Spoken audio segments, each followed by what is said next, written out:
Hola a todos y bienvenidos al podcast de Marujas y Asesinas. Y además hoy vamos a tener una invitada muy especial porque pasamos de hablar con una escritora que escribe Cozy Crime a una perspectiva un poco diferente que es desde la traducción. Y estamos y le damos ya la bienvenida a Verónica Canales. Hola, bienvenida. Hola, ¿qué tal, Alba? Y a todas y a todos los que nos estáis viendo y escuchando. Y bueno, muchísimas gracias, Alba, sobre todo por contar conmigo y por contar con la voz de la traducción también, que es muy importante y que tampoco está tan alejada de la creación primaria de la escritura. Y bueno, yo si quieres me presento. Sí, Bueno, además siempre en la primera pregunta os doy voz para que te presentes de la manera que tú quieras. Muy bien, pues yo soy Verónica, eh, tengo casi 51 años y eso es importante porque es todo el recorrido que tengo en la traducción y también en la creación. Llevo traduciendo desde el año 2000. Ahora combino la traducción editorial con la enseñanza porque sé que sois muy conscientes todas y todos de lo difícil que es el mundo de la cultura y yo como madre sola de dos hijos, pues la cultura no me ha dado lo suficiente para no rebotar facturas a fin de mes. Entonces, desde el año 2017 también soy profesora del sistema público. Enseño inglés, catalán, castellano, sociología, psicología, un poco de todo, la verdad, y me encanta, me gusta mucho enseñar. Y en la parte más traductoril y creativa, pues soy traductora editorial, trabajo para muchísimas editoriales, pero últimamente sobre todo estoy trabajando para Alma Editorial, para la que estoy traduciendo la serie de La Diva en el Cozy Mystery, que es lo que nos ocupa hoy. Sí, porque además es una colección que yo creo que le debemos mucho porque para mí es la que está introduciendo el Cozy Crime en España de una manera un poco de masas, que se mueve muy bien con el tema de redes sociales, de los bookstagram, bueno, depende de la red social, le pones el nombre que quieras, pero da igual porque lo importante es que llegue a gente, la gente conozca este género que a mí pues me apasiona, por eso creé este podcast y empecé a escribir. Pero Verónica, yo quería saber, porque me interesa mucho, como tú dices, la parte de la traducción, pues a lo mejor no es tan conocida como, pues soy escritora, soy traductora. Eh, ¿Cómo te surgió a ti el convertirte en traductora? Además, traductora literaria. Bueno, yo estudié la carrera de traducción en inglés y chino. Lo del chino queda como muy impresionante y Queda de muy chino, exótico. sí, de chino he tenido la suerte y la dura tarea de traducir una novela, La muñeca de Pekín. Esto fue en el año 2006, si no me equivoco. Pero la verdad es que la traducción del chino literaria es complejísima y se la voy a dejar a las personas que puedan vivir de eso porque realmente está, y voy a ser aquí muy franca y no me voy a andar con paños calientes, o sea, Así nos gusta a está nosotros. muy mal pagada. Entonces el esfuerzo que requiere la traducción de un idioma tan complejo, en el que además te encuentras con muchas cortapisas luego en Internet, porque el gobierno chino, a pesar de ser un gobierno democrático, te capa muchísimas páginas web. Entonces yo traduje la novela de una autora que escribía sobre música punk, era ligeramente erótico, es decir, no era explícito, pero aún así a ella no le permitieron salir de Pekín para venir a presentar el libro y fue realmente complicado. Poder encontrar determinados datos, nombres de grupos, letras de canciones que ella facilitaba en la novela. Entonces, bueno, básicamente todo esto para decir que me he dedicado al inglés y arranqué mi carrera de traducción subtitulando películas. Aprendí muchísimo porque me tocó traducir y subtitular mucha serie B de misterio y incluso cine gore, que bueno, pues eso, la que se me quedó más aquí fue Tu madre se ha comido a mi perro, Brain Dead, Madre mía. que es una película de culto en la serie B. Eh, y en cuanto a la literatura, pues arranqué de una forma un tanto atropellada, porque traduje un libraco complejísimo sobre necromancia escrito por Aleister Crowley, que es un autor de culto en el género de la necromancia, y era complicadísimo ese libro. Total, que me estafaron y llevé a la persona que me estafó a juicio por lo penal. Y ahí ya me adentré en el mundo de la traducción editorial y a partir de ahí te aseguro que miro al detalle los contratos que firmo y las condiciones a las que digo que sí. Fue una gran lección para mí, una lección un poco dolorosa, pero fue un bautismo editorial muy interesante, sí, Muy sí, interesante. ¿no? Además, que mencionas lo del contrato, justo ayer tuve una conversación con otra autora que, bueno, va a publicar el libro, su primer libro con una editorial y pues me preguntaba y lo primero que le dije, asesórate con un profesional porque Desde luego. estás hipotecando muchos años de tu vida y muchas condiciones que muchas veces pensaba, pero ¿quién? Mi libro no va a ir para, no sé, para No, no, no, Netflix. no, no. Nunca se No. sabe, nunca Nunca se se sabe. sabe y eso hay, mira, yo que afortunadamente el inglés me permite consumir mucho material de podcast y bueno, y una de las cosas que más subrayan autoras como por ejemplo Elizabeth Gilbert Sí, de Come, Reza, Ama o incluso Isabel Allende, es decir, autoras que ya están consagradas, etcétera, etcétera, muy al principio también fueron muy cuidadosas con eso, porque es decir, que nadie pueda agarrar un personaje tuyo y hacer un spin-off, que tú tengas absolutamente todos los derechos sobre cómo se va a tratar tu historia. Es decir, en tu caso, Alba, con tu bloque 55, que desde luego es perfecto para una serie de Netflix, yo creo, una mezcla de Aquí no hay quien viva y algo de misterio, los misterios además, de Laura. si lees las reseñas de los lectores, precisamente hacen esa comparación de entre Claro, aquí no es hay quien que viva y un poco de rueda del percebe para los que somos un exacto. poco más Entonces, antiguos. por una parte, yo soy de las antiguas y me encanta Ru del Percebe. Por una parte, tienes la gran alegría de que una plataforma como Netflix quiera producir algo a partir de tu material. Por otra, tienes que ser consciente de que una vez que tú lo vendes, ya no es tu material, sino que es el material de esa productora, pero lo cual no quita que tú puedas decir qué es lo que quieres que pase y lo que no pase con tu obra. Entonces, desde luego, ya para cerrar el tema contractual, sí, animo por favor a todas las escritoras, traductoras, periodistas, etcétera, que os vayáis a meter en una producción creativa, que leáis y que no os dejéis llevar por la euforia de sí, por fin tengo un proyecto Sí, sí, y que podáis decir que no, porque una de las cosas que tenemos los freelancers es que al principio decimos que sí a todo por una cuestión puramente económica. material, ¿no? De decir, bueno, es que no puedo estar sin trabajar. Entonces, ahí hay que encontrar un equilibrio que yo sé que es difícil cuando se empieza, pero hay que encontrarlo. Y sobre todo tener estas redes que tú tienes ahora, Alba, con este contacto que tenemos ahora, de poder preguntar a otros profesionales que ya lleven un tiempo en el sector, no tener miedo a preguntar bueno, y a ser vulnerable y decir, es que no tengo ni idea.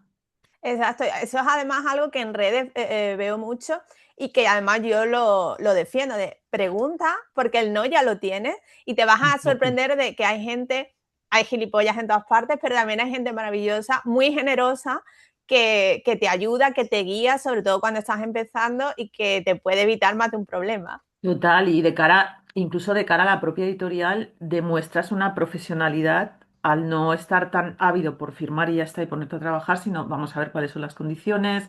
Hay posibilidad de una prórroga de tiempo de entrega en el caso de que llegue la fecha y yo no tenga la traducción o el proyecto o el artículo listo. Qué es lo que vais a cubrir, qué es lo que no vais a cubrir. Voy a poder tener contacto con la correctora, se me van a dar las galeradas para que yo las revise antes de su publicación. Es decir, son muchas preguntas Sí. que mucho mejor que acudir a ChatGPT, por favor.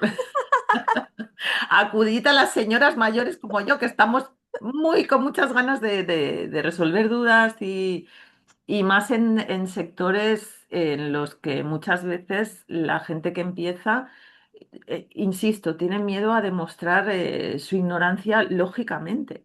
Claro, todos hemos empezado en algún momento, eso Tal siempre cual. también es algo que digo. Y hablando de experiencia, con tantos años ya, tantas traducciones, ¿hay alguno o algunos, porque elegir uno es como decirte con qué hijo te queda, que le tengas un especial cariño o Sí. que, ¿cuál? Sí, sí, sí, lo tengo clarísimo. Mira, bueno, las primeras ediciones de los libros que por fin traduje sin que me engañaran, empecé a trabajar la verdad que se solapaban las traducciones. He trabajado sobre todo para Random House Mondadori, sabes que tienen multitudes ellos, Sí, pero cuando empecé hace ya 30 años también estaba con Ediciones B, bueno. Muchas, he hecho también ensayo con Paidós, he trabajado para Paido Tribo, pero Uno de los libros que me marcó y me encanta, te va a parecer una chorrada, porque es un libro ilustrado infantil, que es El maravilloso mundo de los gnomos. O sea, ese libro no lo voy a olvidar nunca porque me encantó. Yo además de escribir, ilustro, por aquí veis partes de mis dibujos Sí. y me lo pasé muy bien con ese libro porque me tuve que inventar muchas cosas, tuve que investigar mucho también. A mí de la traducción me gusta todo como el cochino, me lo como todo, pero de las partes que más me gustan, tanto de la traducción como de la escritura, es la investigación. A mí es que a mí me pones una buena biblioteca o una buena internet, que ya yo soy de cuando empezó internet. Y me encanta investigar, me encanta meterme en las bibliotecas virtuales, me encanta saltar de un sitio para otro, empezar buscando un dato y acabar donde nada que ver tenía al principio. Eso me apasiona. Y la traducción la buena traducción literaria es una gran parte de documentación y de investigación. ¿Y tiene una especial presión cuando te toca traducir un libro que ya ha sido bestseller en su idioma original? Sí, claro que sí, sí, sí. Una de las cosas que también hago y que más beneficio me ha dado, de hecho, hace nada cobré los derechos otra vez, es por una parte Stephen King, que me encanta, o sea, adoro a ese hombre en todo. Me encanta cómo escribe, me encanta como persona, me encanta sus declaraciones, me gusta cómo toca Sus su biografías música. a mí me encanta, bueno, Me encanta. biografía, el libro que escribió, Writing, sobre cuando es mientras escribo, me encanta sí, ese uno libro, de mis favoritos. me lo he leído un montón de veces. Traducir a Stephen King fue un reto bastante grande porque tiene una gran legión de fans, aquí en España Sí, también, que estuvieron muy pendientes porque lo que traduje fue la continuación de la serie de La Torre Oscura.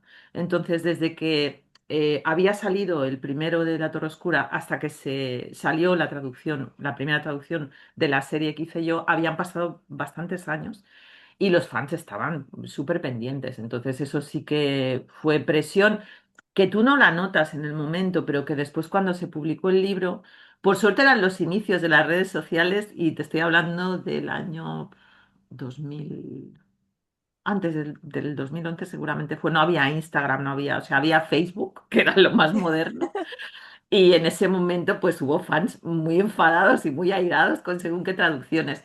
Otra de las cosas que también hago, en la cual también tenemos la presión de millones de lectores, es Ken Follett, la serie de Un Mundo Sin Fin, y bueno, ahí también hay mucha gente pendiente. Yo lo que hago normalmente cuando recibo algún comentario es primero agradecer la atención a mi trabajo como traductora, es decir, no me pongo a la defensiva ni mucho menos.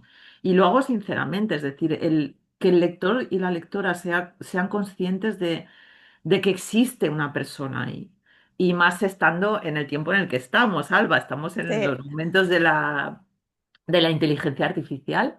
Es más, Alma es la primera editorial para la que trabajo en la que, a petición nuestra de los traductores, han incluido una cláusula en nuestros contratos donde nos comprometemos a no usar la inteligencia artificial. Y esto quiero que se sepa porque es muy importante que los lectores sepamos que sigue habiendo seres humanos, no solo detrás de los creadores, en la figura de la creadora, sino en la figura de la ilustradora, la traductora. Quiero decir, la inteligencia artificial está ahí, vamos mm, a hacerlo bien, vamos a usarla como máquina que nos asista, que nos ayude, pero vamos a procurar las creadoras que no sean las máquinas las que al final se apoderen de la creatividad en conjunto, porque al final va a ser muy aburrido, porque la inteligencia artificial es una compiladora de datos maravillosa y loquísima que jamás podremos emular, pero la inteligencia artificial no puede emular ni un segundo lo que tú te estás imaginando ahora, Alba. O sea, la locura de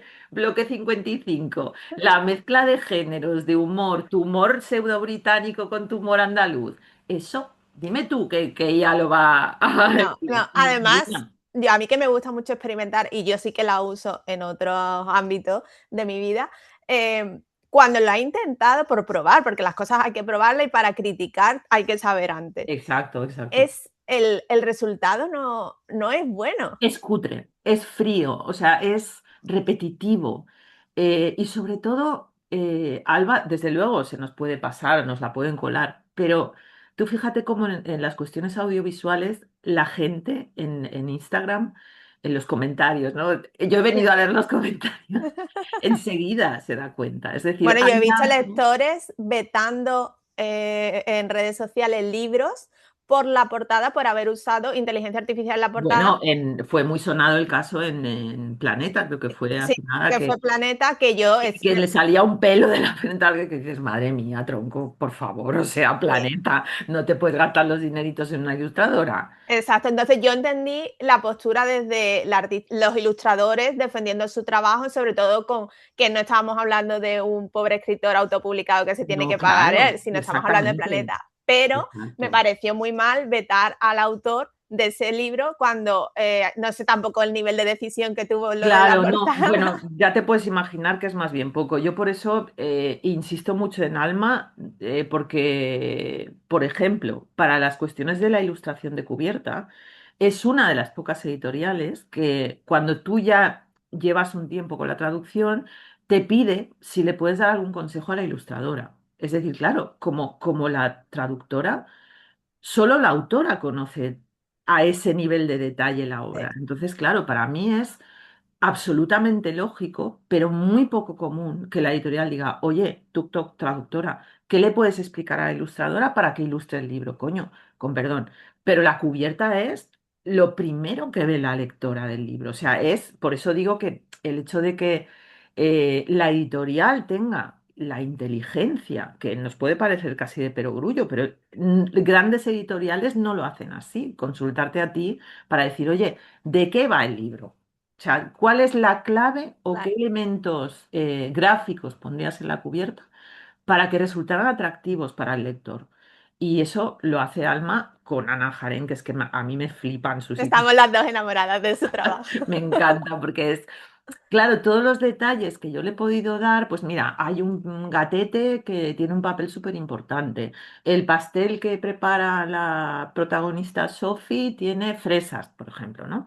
Pues pum, me pone una tarta de fresas en la cubierta. Entonces eso es importante. Ese cuidado del detalle Sí. es un respeto por parte de la traducción hacia la obra original y por parte de la editorial hacia la obra original y hacia el lector y la Y lectora. eso no es algo que hagan todas las editoriales, porque sí es No. cierto que cuando cambian el idioma, las portadas sí que suelen ser diferentes. Sí, pues suelen ser diferentes también por una cuestión muchas veces de derechos de imagen, ¿de acuerdo? Pero, por ejemplo, en el caso de Ken Follett, donde Ken Follett es la marca, es decir, más allá de lo que escribe, lo más importante, si tú te fijas, también es Stephen King. Sí. El nombre del autor es mucho más grande que el nombre del Mm, título de la obra. Entonces son cubiertas y muy estudiadas, con una línea editorial muy clara en cada una de sus colecciones y demás.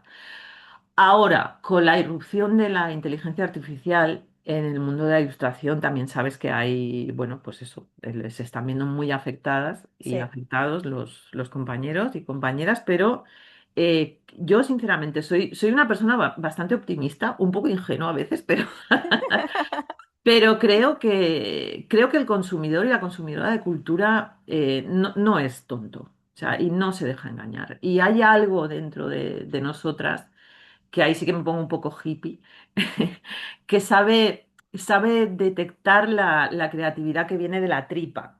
Sí. Eso se detecta. Es como cuando tú no hace falta que seas una experta en pintura para que te remueva un cuadro y tampoco hace falta ser una experta en literatura para esbozar una sonrisa leyendo algo que está bien escrito. Entonces yo creo que eso viene de la emoción, en serio. Y creo que la inteligencia artificial, de momento, emoción, creo que no. Y que O se por quede lo ahí, menos, que se quede ahí. a ver, sí, la verdad que era un poquito de vértigo, ¿eh? Pero bueno, Va miedo. todo tan rápido que yo Sí. muchas veces tengo que ponerme filtros de decir, sobre todo con el tema de las herramientas, ¿no? No ha salido esta herramienta, no, esta herramienta ahora mejora, digo, vale, un poquito más Está de calma, abrumador. Sí, un sí, la poquito verdad que de está calma. abrumador. Verónica, ¿y cómo llegaste a aterrizar y empezar a trabajar con Alma Editorial? Pues mira, con Alma, claro, cuando llevas tanto tiempo ya en esto, al final todo funciona por el boca a oreja. Y yo que, como te he dicho antes, estoy combinando ya hace tiempo la educación con la enseñanza, con la traducción, por suerte, ahora tengo un sueldo que me permite escoger lo que quiero traducir. Es algo que Qué no, maravilla cuando sí, puedes elegir. eso no se lo puede permitir mucha gente. Yo lo considero un privilegio que me he ganado yo, o sea, no te voy a decir que Totalmente. no. Y después de 30 años de recorrido, pues al final Alma estaba buscando traductoras y por contacto con una amiga íntima, pues llegué a la mesa de Ilse, que es mi editora de mesa, y ella me hizo una pequeña prueba y bueno, hubo un feeling match directo porque Ilse es encantadora. Ya te digo que el equipo que tienen en Alma es muy profesional y cuida mucho a sus colaboradoras, cuida mucho a sus ilustradoras, cuida mucho a sus traductoras, a sus correctoras. Trabajan con un equipo que me encanta porque es muy respetuoso y te sientes muy vista, porque aunque os parezca mentira, me pongo colorada cuando me miras, pero aunque lleve muchos años en esto, las editoriales no suelen verte en el sentido de pues felicitarte cuando un libro funciona o en realidad te ven cuando las cosas no van bien. Y nos piden, o sea, la presión de entrega es muy grande en la actualidad, no por parte de Alma, estoy hablando de editoriales, bueno, que llevan más tiempo y son más megalomaníacas, diría, por no dar nombres, ¿no? Pero son grandes multinacionales que quieren ir muy deprisa. Entonces, la prisa está reñida muchas veces Con la calidad. con toda la calidad que tú querrías dar, evidentemente. Entonces, a mí prefiero realmente, ahora que puedo escoger, trabajar con editoriales menos fabricantes de churros, por así decirlo. Y Sí, sí, con que, total libertad, porque además es un debate que está muy en boga ahora también en redes claro, sociales sobre cómo todo el mundo editorial va tan rápido que encima, desde que se suma la autopublicación, nunca recuerdo la cifra, pero es una barbaridad del número de libros al día no, que no, salen es una publicados. locura. Además, Alba, en esa ratio entre lo que se produce, lo que se vende y lo que realmente se lee, ya sabes que está totalmente Sí. desequilibrado. Es decir, se produce mucho más de lo que se compra mucho más de lo que se lee. Y al final el libro muchas veces se convierte en un objeto más que en una, bueno, pues en una lectura, ¿no? Entonces, Totalmente, por eso también creo que han empezado a hacer todas estas ediciones de coleccionista, que si los cantos pintados, que si las portadas con relieve, precisamente por ser, pues eso, un objeto de claro, que eso colección. no es, o sea, a mí me parece una buena estrategia de marketing. eh, Vamos a abrir ese objeto para ver qué hay dentro, pero Exacto. yo creo que eso, yo que además de ser profesora, soy madre y soy muy fan, además de dar ejemplo, a veces muy malo, desde luego, ¿no? Pero una de las cosas que mi casa, si hiciera un paneo ahora con la cámara, verás que está repleta de libros. O sea, no solo de mis traducciones, sino de... Tenemos aquí un poco de Diógenes con el tema, pero bueno, eso ha hecho que mis hijos lean. O sea, tengo Claro. un chico que va a cumplir 18 ahora dentro de nada y el otro va a cumplir 16 y los dos leen. Yo leo Entonces, también por mi madre, las cosas hay que decirla, el claro, y yo famoso vengo de club una de círculos de casa, lectores. claro, ya te he dicho antes que mi madre es avidísima lectora, además muy fan de las escritoras que se autopublican, porque, bueno, ella cree y yo comparto plenamente ese pensamiento, que las escritoras y los escritores publicados por editoriales, bueno, ya tienen su oportunidad, también los podemos leer, Sí. pero hay que apoyar a la autora independiente a tope, a full. Totalmente. Además, para quien no lo sepa, la colección de Alma Editorial de Cozy Mysteries, porque ellos le llaman Cozy Mysteries, no Cozy Sí, Crime, son todo traducciones, porque son todos de sí. autoras de, creo que habla inglesa seguro, no sé si son todas Sí, sí, británicas o no, bueno, británicas y la serie americanas. que trato yo es de Krista Davis, que es una autora de Washington, D.C., y es interesantísima esta mujer. Tiene una historia muy chula, esperó 10 años a ser publicada. El día que le dijeron que finalmente la iban a publicar fue el 11S. Y Wow. entonces ella tiene, sí, tiene ahí un momento contradictorio, ¿no? Porque para ella era algo muy alegre y lo que estaba pasando allí era terrible. Pero es una mujer que ha hecho de todo. O sea, ella sobre todo trabajó muchos años como ayudante de manager de un gran hotel de convenciones en Washington. También trabajó en una joyería en Nueva York. Eh, es amante de perros y gatos, es decir, su vida cotidiana ha acabado saltando a los libros.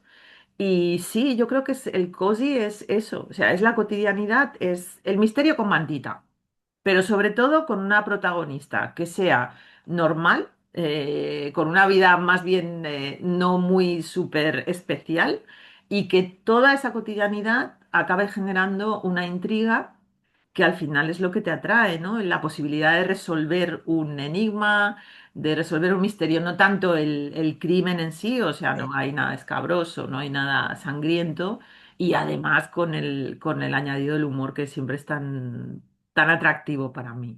Es que yo creo que los lectores de Cozy Crime o Cozy Mystery se relacionan muy bien precisamente porque la que resuelve el caso es normalmente una mujer normal, no es Ujú. detective, no es profesional, y hay mucha gente, sobre todo antes de que se conociera el género, pues las famosas de detectives o las series como se ha resuelto un crimen, que a la gente le gusta el saber la intriga, incluso retarse unos a otros y decir, a ver si lo adivino antes Total, del total. final. Y además estamos en la época en la que, por ejemplo, aquí el true crime ha Sí, pegado muy fuerte, bueno, en sí, todo el mundo, ¿no? Porque dicen que es porque al ver algo tan terrible desde la comodidad de tu casa, tú te sientes como aseguras tu tranquilidad, te sientes seguro porque todo lo que ocurre horrible está ocurriendo fuera, a pesar de ocurrir en entornos y en familias que podrían ser la tuya. Pero el cozy... yo creo que va más allá de eso, porque entretiene. La curiosidad por lo incomprensible siempre está allí. Entonces, esa curiosidad por lo incomprensible en un entorno tan comprensible como podría ser el tuyo mismo, como el bloque 55, pues tu escalera, ¿vale? Yo sí, vivo en un piso del año 77 y podrían ser mis vecinas. Entonces, eso resulta aún más atractivo, porque cuando tú sientes que te metes en la obra. Y en el caso de Krista Davis, en la serie de Cozy Mystery de Alba, va más allá todavía, porque ella en muchos de sus libros incluye recetas que son creadas por ella. Son recetas que ya existen, pero ella les ha puesto un toque diferente. Y de hecho, Krista Davis lo dice, que ella cocina las recetas varias veces antes de acabar incluyéndolas en el libro tal como las incluye. Y de hecho, al final del libro siempre tenéis un anexo con las recetas que se pueden elaborar. Y bueno, el mundo de Krista Davis también es un mundo muy amable en que las mascotas son, en otra de las series que tiene, son las protagonistas. Luego tiene una parte también muy creativa que son estas de Ink and, no sé si es Ink and Paint, que son una parte más relacionada con el dibujo, la pintura. De hecho, Krista Davis tiene una serie en la que tú puedes colorear las cubiertas. Ese alma, si no me equivoco, todavía no la ha traducido. Pero bueno, esta señora tiene un total de 33 libros y empezó a wow, publicar a principios del 2000. O sea, es una máquina de escribir. No usa inteligencia artificial, porque además a ella se lo han preguntado en alguna entrevista. Krista tiene 60 y yo creo que tiene unos 65 años ya. Entonces, claro, es un género que está en manos de autoras que son mujeres reales, sí. muchas de ellas pues currantas como tú, como yo, como muchas de las escuchantes que nos están viendo, y eso te conecta mucho con el personaje, muchísimo. Sí, totalmente. ¿Cómo es el proceso de traducción de un Cozy Crime? ¿Por dónde empiezas? Bueno, mira, yo a pesar de, bueno, Alma, la verdad es que da unos márgenes de tiempo ajustados, como todo por el mundo, pero más amplios que otras editoriales. Entonces, tienes tiempo de, primero llega la propuesta, es decir, en mi caso no es un toma, traduce, es ¿qué te parece? En este caso de esta serie que estoy trabajando yo, la de la diva doméstica, como al final decidimos traducir, Alma, yo creo recordar que en todos los casos me ha dado a elegir entre un título u otro. También confiando mucho en mi criterio, es decir, porque eso también es de agradecer. Es Pues decir, sí. aquí tienes los manuscritos, dinos qué te parece o cuál tendría mejor salida o qué te apetece más.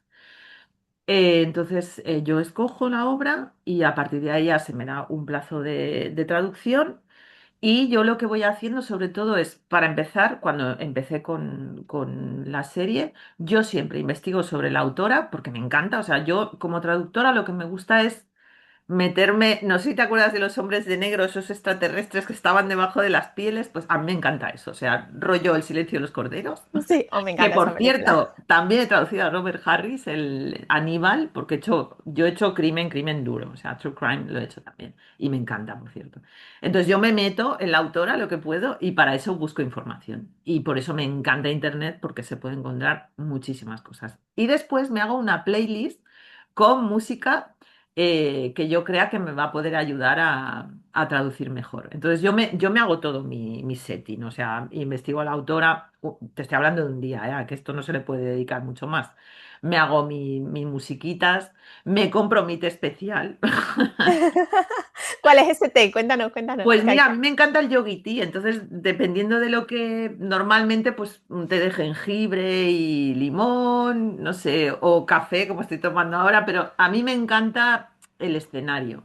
O sea, y también ahí sale mucho mi parte de escritora, o sea, a mí me gusta mucho generar mundos, es decir, y además creo que ayuda a traducir mejor, el hecho de que tú intentes emular un poco.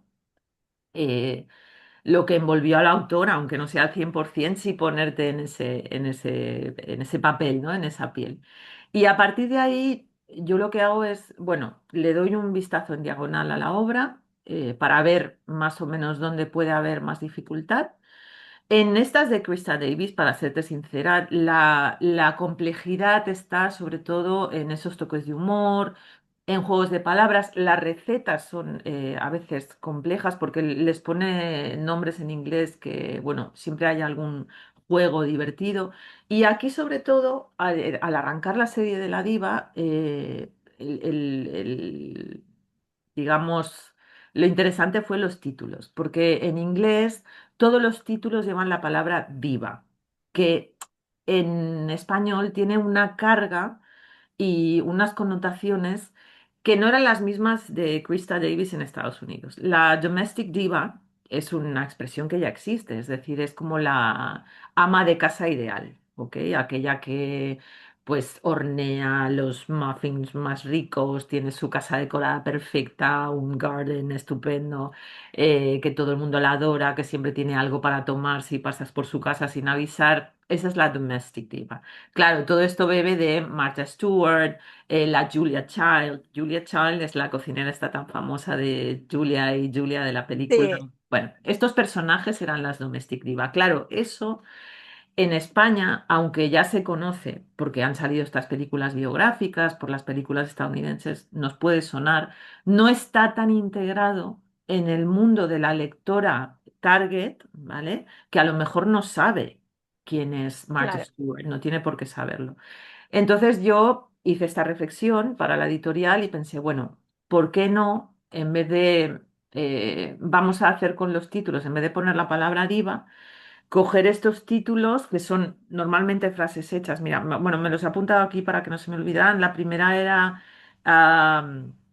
Diva Runs Out of Time, que se queda sin tomillo ella porque está en un concurso de cocina.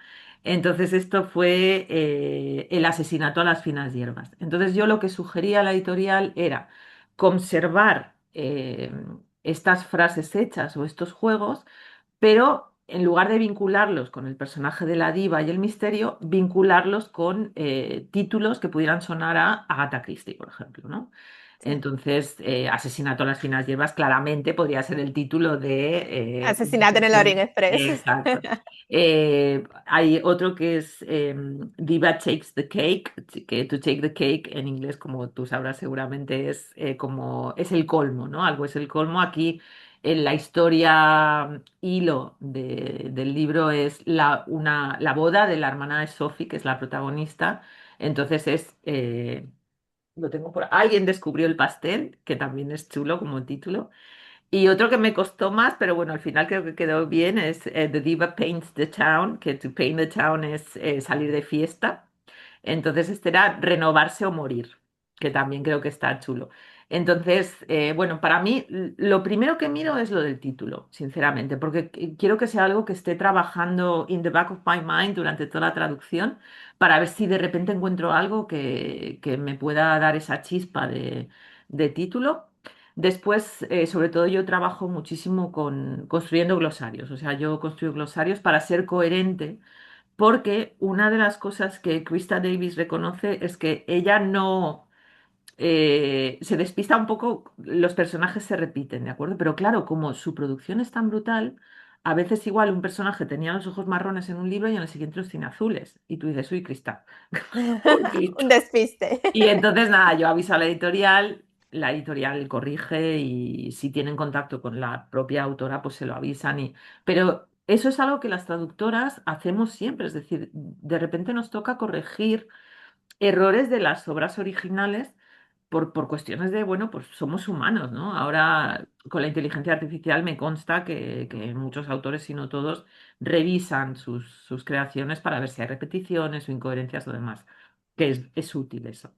Sí, Em, sobre todo también es que el tema del humor, porque el cozy crime siempre tiene humor en mayor o menor grado, entonces creo que sobre todo para el tema de las traducciones es una de las cosas más difíciles, no solamente por el uso de expresiones hechas, que muchas veces, vale, ¿cómo traduzco esto sin que pierda el humor? Porque claro, Claro, y sin que resulte muy artificial y sobre todo en traducción lo que siempre procuramos es ser fieles, desde luego, no tanto a la frase exacta, sino a la intención de la autora. O sea, qué intención qué ha querido provocar en la lectora original que yo pueda provocar en el lector al español. Entonces, para resumirte un poco, ¿no? El método de traducción es ese, es decir, tú te pones en el lugar de la escritora y te pones en el lugar de la lectora, porque tienes que averiguar, o sea, la traducción es un hermosísimo trabajo de intentar saber qué quería hacer sentir la autora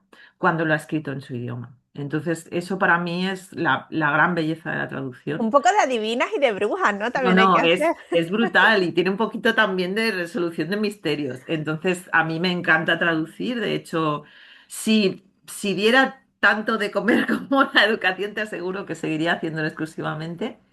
Y, bueno, pues eso, he pasado por autores muy chulos, o sea, porque también he hecho clásicos, Conrad, Nathaniel Hawthorne. Es que he hecho, la verdad que he hecho muchísimas cosas. Bueno, Las sombras de Grey también. Entonces, ¿También traduciste Las sombras de Grey? sí, sí, sí, sí. Y mira, lo estoy viendo ahora en la biografía de Britney Spears, la biografía del príncipe Harry, o sea, la biografía Ah, de... esa me la leí yo, pero en en inglés. inglés. Sí, sí, el título, fíjate, la del príncipe Harry. Pues Sí, el título, eso fue, bueno, y el proceso de traducción ya ni te cuento, porque ahí hubo movidas, o sea, cuando murió la reina fue en plan, y se plantearon si no publicar el libro incluso y todo, fue claro, bastante... No, sí, bastante polémico. anécdotas tengo, vamos, para parar un camión para hacerte Aquí varios podcasts.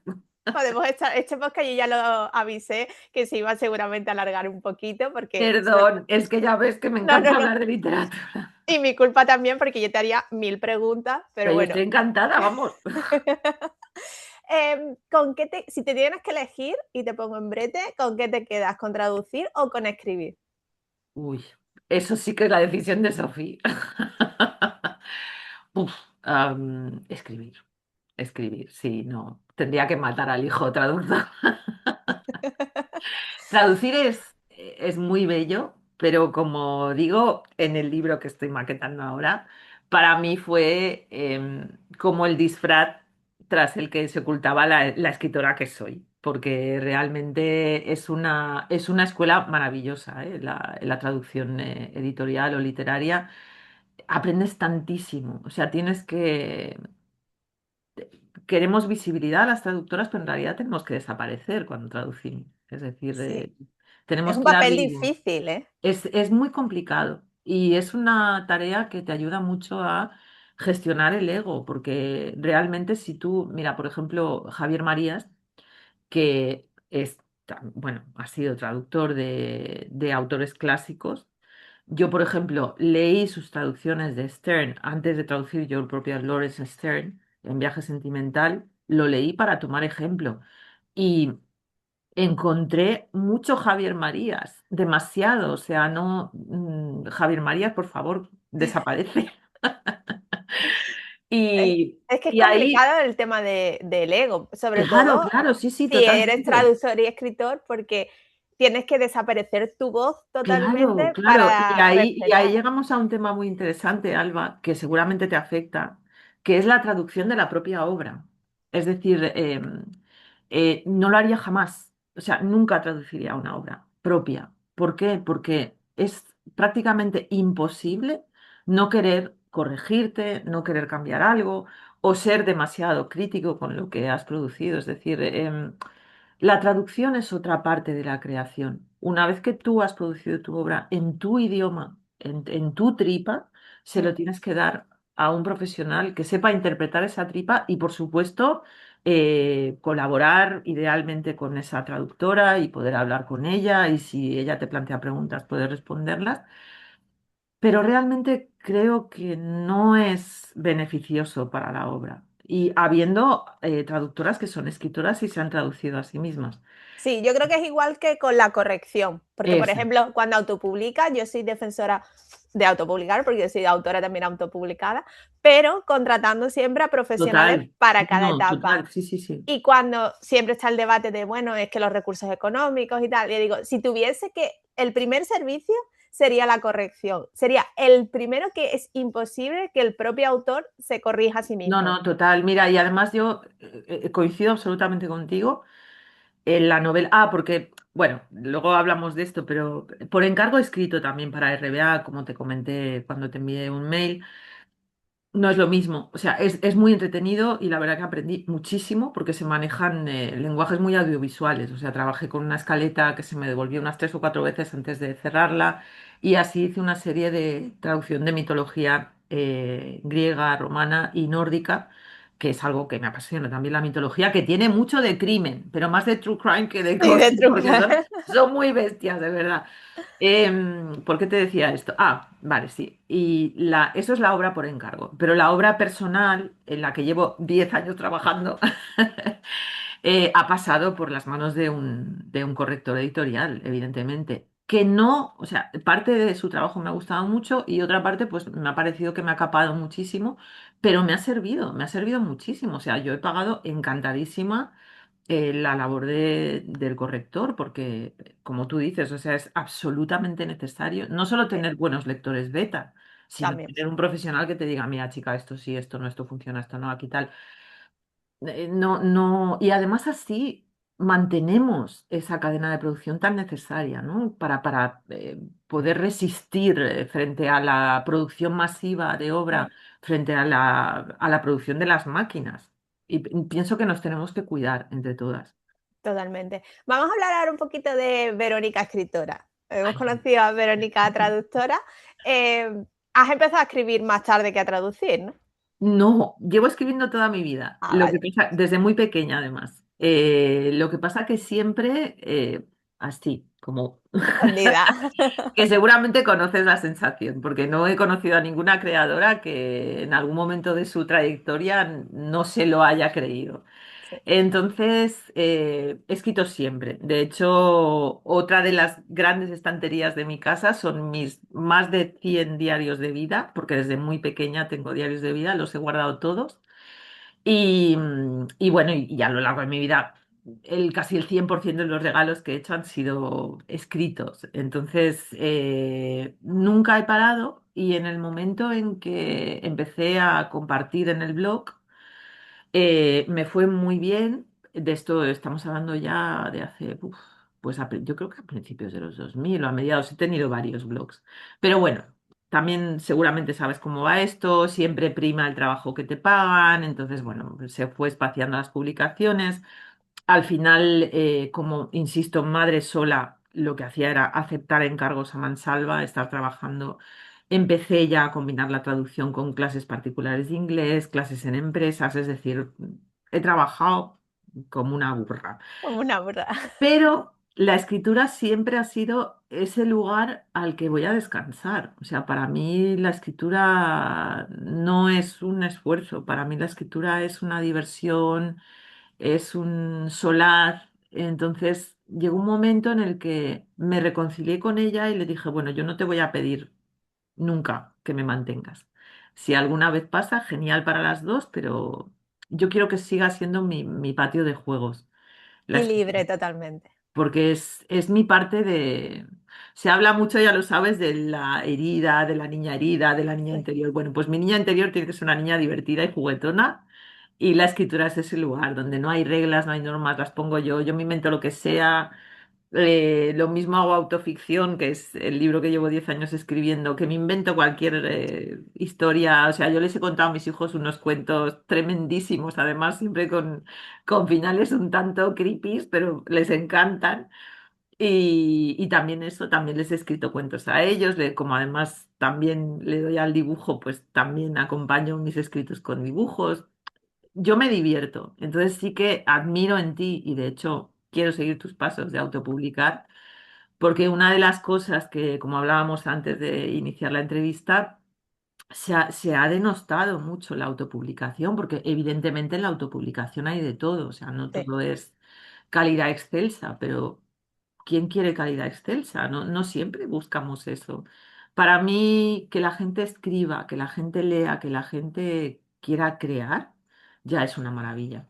sí, Y está en mí como lectora y en mí como creadora el buscar calidad y el escogerla. Es decir, o sea, para mí la maravilla es que podemos escoger y encontrar a creadoras como tú y tener la posibilidad de leer otras voces, de leer otras historias y ver otros colores es una maravilla. totalmente. La historia que llevas, que dices que llevas 10 años escribiendo, ¿cuándo va a ver la luz? Pues mira, espero que dentro de muy poquito ya hablaremos y ya, por supuesto, espero que sigamos en contacto. Sí, Pero esta es una historia de autoficción. El título es Misslandia y arranca en el año 2004. Y todo parte de un viaje que hice a Islandia con mochila, con mi compañero y una circunstancia personal que no revelaré porque es el misterio y el enigma de la novela. Es una novela que está entre el género de viajes y también tiene un poco de misterio y enigma. Es bastante autobiográfico. Tiene una protagonista que se parece mucho a mí. Pero cuenta la historia, es un viaje exterior por Islandia, que es un país, como sabes, muy joven. La naturaleza de Islandia es impresionante y brutal. Y cuenta también un viaje interior de la propia protagonista, cuyo paisaje interior también es muy brutal y muy volcánico. Entonces es el juego la del... metáfora, ¿no? Sí, es el paralelismo entre ese exterior tan maravilloso y tan espectacular y ese interior que al final también acaba siendo muy maravilloso y muy espectacular. Y bueno, tiene un poco de todo, porque también hay poesía, todo está escrito a partir de los diarios de viaje que yo escribí en ese trayecto de 21 días. Y porque siempre escribo en los viajes, siempre llevo diarios. Me gusta mucho escribir a mano. Creo que es un proceso muy interesante que no deberíamos dejar nunca, a Sí, pesar de las prisas, porque, bueno, está comprobado, ¿no? Que cuando pasa del cerebro a la mano, o sea, hay un trabajo artesanal ahí sí. que por lo menos a mi escritura le da Yo es otro algo toque. que no abandono. Lo que pasa es que también hay que ser realistas cuando estás ya escribiendo una Total. novela. No vas a escribir la novela completa. Ojo, que yo lo No. hice con el primer libro y es una locura, pero bueno, eran relatos, era otra cosa más sencilla. Escribirlo todo en una libreta y luego pasarlo todo al ordenador. Pero el escribir esos diarios, relatos más Tomar notas cortos. y también para mí es una forma de dibujo. Y tú piensas que, por ejemplo, el tema del chino, o sea, que aunque no traduzca, pues sigue estando por casa el chino. Mis dos hijos estudian chino desde los 7 años, entonces por aquí siempre tenemos algo de chino. Para mí es la lengua ideal, porque es una lengua que se dibuja. Claro. Entonces es una lengua muy caótica, muy complicada Y y complicada, ¿no? Porque yo intenté complicadísima. aprender japonés y madre mía. Pues yo, mira, yo empecé, antes de la carrera, empecé estudiando japonés, porque las lenguas orientales me apasionan. Lo que pasa que son poco prácticas en este mundo de tanta rapidez productiva. Pero sí, mi parte escritora pues está allí desde antes de que supiera escribir, de verdad. Y es la parte que estoy todavía, pero bueno, a lo largo de estos años ha habido tantos ejemplos de autoras como tú que han dado el paso a autopublicarse y que al final, por ejemplo, han acabado siendo vistas por editoriales que yo desde luego no me muero sin publicar, ya te lo digo, o sea, sin publicar No con lo nombre hagas. y apellidos bien gordos, porque sí, estoy publicada en cientos de traducciones literalmente y en libros de autoría propia, pero no son mis historias. O sea, les agradezco todo a esas historias, pero no son mis historias. No son las tuyas, es que eso No, nunca se va a poder comparar. Así que te vamos a seguir de cerca para cuando. ¿Saldrá este muchas año? gracias. No, todavía no sabemos cuándo, porque ahora precisamente te contaba también otro día que estoy ahora, bueno, estoy opositando y estoy en estoy Madre con mía. una marabunta de cosas. Pero bueno, no tardará mucho. Ya te diré, ya te diré, te mantendré informada. Vale, vale, estaremos pendientes. Muchas Bueno, gracias. Verónica, el podcast siempre lo terminamos con una ronda rápida para matarlo, que básicamente es para no pensar. Yo te voy a dar dos opciones y tú me dices Perfecto. la primera que se te pasa por la Genial. cabeza, ¿vale? ¿Prefieres un detective amateur o un policía oficial? Un detective amateur. ¿Pueblo pequeño o ciudad grande? Pueblo pequeño. ¿Un asesino elegante o chapucero? Chapucero total. ¿Un libro que tenga gato o sin gato? Con gato, con gato. ¿Traducir con café o con té? Té. ¿Agatha Christie o otro autor del Cozy Crime? Ágata siempre. Siempre Agatha. ¿Silencio absoluto para escribir o con ruido de fondo o música? Ruidillo, música, niños, pelotas, gritos. Me encanta el ruido. ¿Corregir 1000 veces o con una ya basta? Mil si pudiera. Eres de las perfeccionistas, ¿no? Sí. Bueno, hay que domeñar un poco el perfeccionismo, porque detrás del perfeccionismo hay mucha inseguridad y mucho ego. Sí, también. ¿Final abierto o todo bien cerradito? Abierto, abiertísimo siempre. ¿Cuál es el personaje favorito de los que has traducido? Pues yo diría que Aníbal Lecter. Oh, por favor, qué Me maravilla. encanta Aníbal Qué Lecter, me maravilla, muy encanta. fan de Aníbal Lecter. Es Eh, maravilloso. y por último, siempre pido a la invitada que recomiende un libro que no sea propio. Pues tiene que ser de Cozy especialmente, ¿o No, no, no? no puede ser de cualquiera. Pues Si es de mira, Cosi, uno de Cosi y uno normal, como tú bueno, quieras. pues uno normal, te voy a recomendar uno ilustrado por Ana Jaren, que es que me mola muchísimo, que es Almudena. Maravilla. El La último suyo autora que tengo es es, el de escritoras. me encanta, pues ese también me encanta. Este es de Aroa Moreno, ilustraciones de Ana, y me encanta, me encanta, me encanta. Y no tanto de Cozy como, es que claro, también tengo, mira por aquí. Bueno, sí, venga, va. De Cosi voy a recomendar el de Asesinato a las finas hierbas, que es el primero que hice de Krista Davis, que está muy chulo, tiene recetas, está muy bien traducido, además de bien escrito, y os lo recomiendo de verdad mucho, porque es entretenido, divertido y además es un libro de cocina, muy chulo. Además, es que la cocina también es otro. A veces se puede dar incluso dentro del Cozy Crime como subgéneros, ¿no? Que lo No, he no, visto sobre total, todo en Amazon, cuando te fijas en las total. subcategorías, y una de ellas es la gastronómica dentro del Exacto, Cozy Crime. jardinería, cocina, creatividad, Animales, es todo, animales, y es muy, además las autoras investigan, Krista Davis investiga muchísimo, ya no solo con el tema de la cocina, como he comentado antes, sino en general, cuando ella escoge un subgénero, se documenta mucho, que es una de las cosas que a lo mejor se pregunta alguna lectora, se documentan mucho las autoras. sí. Aparte, sobre todo cuando son, sobre todo los que escriben en una época que no es la actual o que no conocen, bueno, mil de detalles, o lo Sí, sitúas en sí, una ciudad que no es la tuya, sí, sí.